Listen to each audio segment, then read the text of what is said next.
Hello everybody, I am Tom, and you are watching Gaming News. I'm gonna have some Warframe playing in the background. Got some things I want to do, because I haven't played in a very long time. Like a couple of months at least. There's a bunch of new stuff that's out, like Onslaught, which I haven't even tried yet. But I'm just gonna do... let's see... let's go for a low-level exterminate mission, I guess.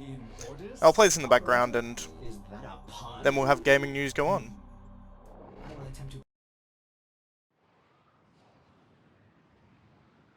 Today, loot boxes are illegal in Belgium?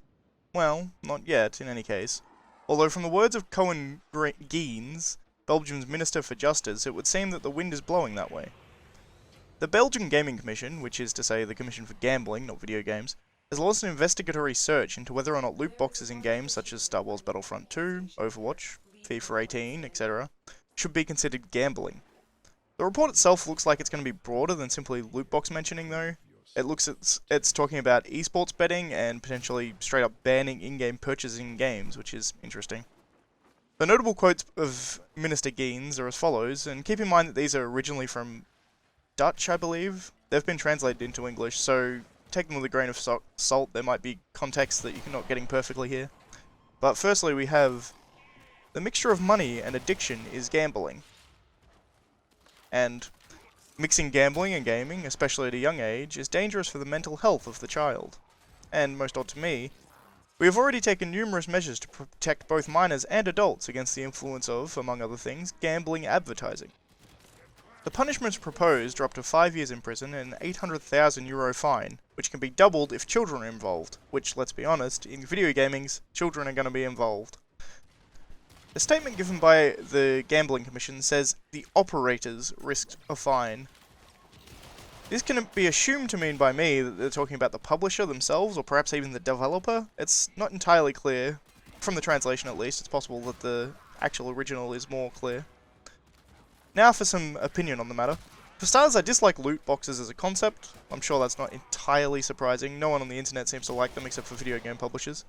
However, I'm fairly libertarian as well, so the idea of banning a practice for a private company for the greater good... How can this be for the greater good? Shut it! Seems a bit... too authoritarian for my taste. In any case, looking at the quotes given by Minister Geens, firstly, we're talking about the first quote where he says, "The mixing of money and addiction is gambling." This seems to me as clearly inaccurate, as if the only criterion you're taking is the mixing of money and addiction, then you also have to consider cigarettes are gambling, alcohol's gambling, hookers are gambling. You get my point. Secondly, and more notably, it's completely foreign to me the idea that adults need protection from gambling advertising. This is taking Helen Lovejoy's argument to the extreme. Oh, won't somebody please think of the children? Which was satirically pointing out the absurdity in the first place, but now it's expanded into its ridiculous extreme of, please somebody think of the adults. Having said all this, I do consider loot boxes to be, in a sense, gambling, and I wouldn't be opposed to having the rating authorities take it into account when rating a game, for instance. The reality is, you would lower the incentive for adding loot boxes into a game if one's game had to have an 18+ rating, or 21+ in some countries. And if the Belgian Commission does rule that the inclusion of loot boxes is illegal and does require the proposed punishment, then I can see future publishers simply not releasing the game in Belgium. I can't imagine there's a considerable enough market share in the country of a population with only about 11 million that they really could be bothered. It's far simpler just to not deal with it and not release in Belgium. In closure, I'm glad that action is being taken against loot boxes and the actual looking into whether or not these are really gambling or not. However, in this case it seems to me like it's a huge amount of government overreach. Although, I guess we'll see. One way or another, the report isn't concluded yet, although Minister Geens seems to think it is. We'll have to see how this goes, and also whether or not this will have any relation on any other country other than Belgium. It's quite possible that they're going to implement these things and then no one follows suit, in which case it's kind of meaningless. As I said, 11 million people? It's not really enough to make that much of a dent. The rest of this video will just be me finishing out the mission. Shouldn't take too long. If you don't want to watch it, feel free to end now. If not, should be done in about, I don't know, a minute, 30 seconds. Alright, thanks for watching. I shall see you next time.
can this be for the greater good? Shut it!